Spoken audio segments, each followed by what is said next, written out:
ধরেন আপনি ট্রেনের ড্রাইভার, পাঁচটা স্টেশনে ব্রেক দিব।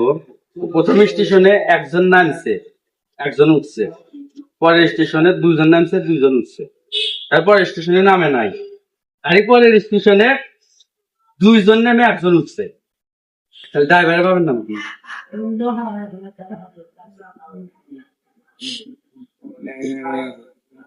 কি পারবেন না? ড্রাইভার বাবার নাম পারবেন না? ড্রাইভার কে তো আপনি না,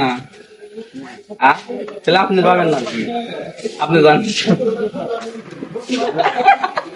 ড্রাইভার একদম কয়াই নিছি যে ধরেন ড্রাইভার আপনি ট্রেন চালাইতেছেন, তাহলে ড্রাইভারের